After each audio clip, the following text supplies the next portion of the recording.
নমস্কার, আমরা আবারও হাজির হয়েছি নতুন একটি ভিডিও নিয়ে। সেটি হচ্ছে যে একাদশ শ্রেণীর প্রথম সেমিস্টারের রাষ্ট্রবিজ্ঞানের যে সিলেবাস, যারা রাষ্ট্রবিজ্ঞান নিয়ে ভাবছো যে এটা খুব একটা ইউজফুল সাবজেক্ট, ভবিষ্যতে অনেক কাজে লাগে, আমি ব্যক্তিগতভাবে বলবো, আমি কারোর মতকে ছোট করতে চাইছি না। আমার এটা টোটালটা নিজস্ব ব্যক্তিগত মতামত যে রাষ্ট্রবিজ্ঞান সাবজেক্টটা তোমরা নিতে পারো এবং ইন ফিউচার এটা কিন্তু খুব কাজে দেবে। বিভিন্ন কম্পিটিটিভ এক্সামসের ক্ষেত্রে হোক বা কেরিয়ার গড়ার ক্ষেত্রে হোক খুব একটা ইউজফুল একটা সাবজেক্ট এবং খুব গুরুত্বপূর্ণ একটা সাবজেক্ট এবং নতুন পড়তে খুব ভালো লাগবে। অনেক ইন্টারেস্টিং ফ্যাক্টস রয়েছে যেগুলো তোমাদের ক্ষেত্রে খুব কাজে দেবে। তো আজকে এই বিষয়টা নিয়ে আমরা আজকে সিলেবাস কী রয়েছে, কোন অধ্যায় থেকে কত কী নাম্বার আসবে, নাম্বার প্যাটার্ন, টোটালটা নিয়ে আমরা আলোচনা করব। তো আজকে ভিডিও চলো শুরু করা যায়। যদি আমরা দেখি এখানে 6টা অধ্যায় রয়েছে, টোটাল 6টা অধ্যায় রয়েছে 40 নম্বর এমসিকিউর জন্য। প্রথম অধ্যায় রয়েছে রাষ্ট্রবিজ্ঞান, প্রকৃতি ও পরিধি। সেকেন্ড হচ্ছে রাষ্ট্র, সংজ্ঞা এবং বৈশিষ্ট্য। তৃতীয়ত রয়েছে নাগরিকতা। চতুর্থত রয়েছে সংবিধান, সংজ্ঞা ও শ্রেণীবিভাগ। পঞ্চমত রয়েছে সংবিধান প্রণয়ন ও সংবিধানের দর্শন।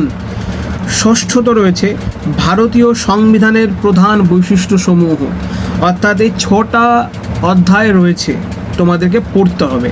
এবার প্রশ্ন হচ্ছে যে কোন অধ্যায় থেকে কত কী নাম্বার আসবে সেটা আমি বলে দিই। প্রথম অধ্যায় থেকে আসবে 4 নম্বর, দ্বিতীয় অধ্যায় থেকে আসবে 5 নম্বর, তৃতীয় অধ্যায় থেকে আসবে 7 নম্বর, চতুর্থতম অধ্যায় থেকে আসবে 6 নম্বর, পঞ্চম অধ্যায় থেকে আসবে 8 নম্বর, 6 নম্বর অধ্যায় থেকে আসবে হচ্ছে 10 নম্বর।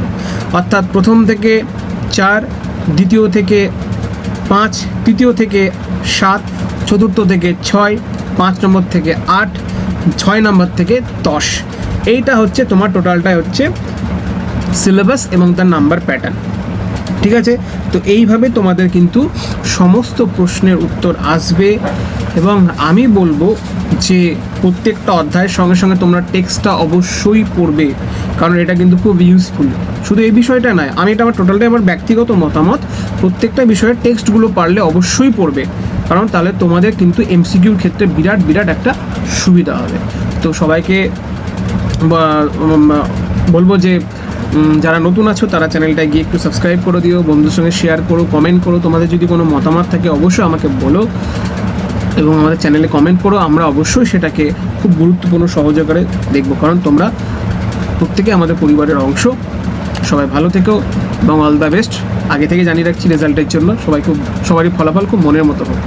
Thank you.